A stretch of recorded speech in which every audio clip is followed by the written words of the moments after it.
Good morning. Yan, galing ako sa pagpapatukan ng itik. Pero 2 days ko na nakita na yung isa napasa na, ang lakas-lakas na kasama ng inahin. Then yung ibang itlog is hindi pa siya napipisa. Naka 26 days na. So, pwede naman daw i-check kung pwede pa siyang mapisa or bad egg na sila. Try natin. Nandito yung 14 eggs pa ng itik. Yeah, hindi masyadong kita rito kung lumulubog ba or lutang pa na pwede pang ano. Palitan ko lang yung aking lagay, medyo mababa. Ayan. Wala na akong ibang lagayan na mas malalim pa. So, ito na yung ginamit ko. Hugasan ko na lang ng maigi. So, ito yung ating unang itlog. Ayan.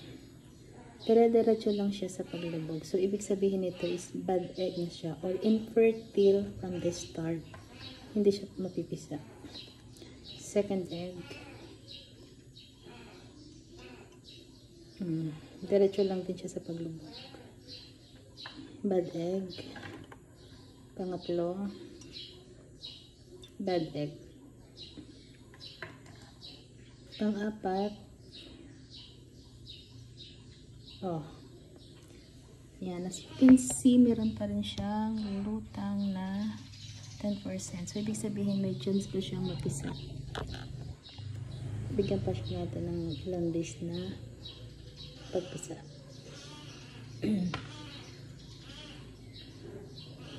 Pang-limang itlog ay talagang lumubulog. Ay, lutang pa rin siya. Lumulutang siya, lumulutang. Ayan o.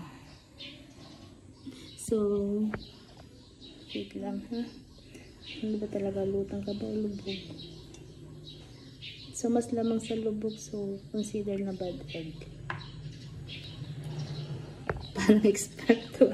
Ay, lang naman sa aking napanood at napagtanungan. Kasi nanginayang ako sa mga itlog kung puro mag... Ayan. So, iyan ay nakalutang din. Kita namang nakalutang. So, ibig sabihin, consider na pwede pa siya mapisa. Good pa siya.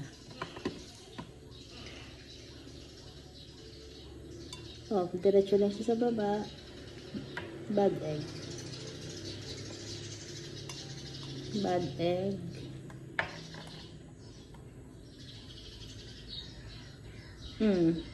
Lumulutang. Lumulutang siya. Ayan. Ito naman. Lumulutang pa siya. So, consider na pwede pa siyang mapisa. Good egg pa.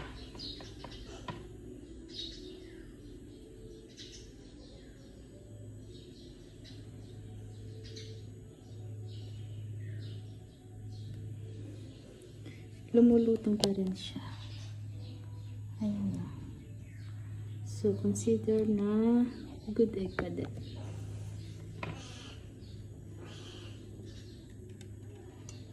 Bad egg.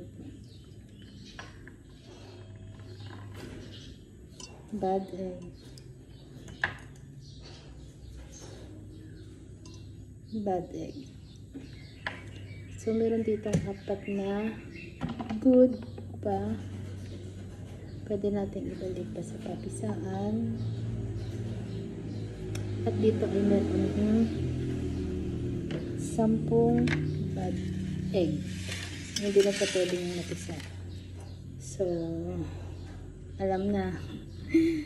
Bad egg kasi hindi na siya mapipisa. Pero para sa mga mahihilig sa balot is good na good. Yun lang po. At kung sakali man na meron pa makapagbigay ng info, masama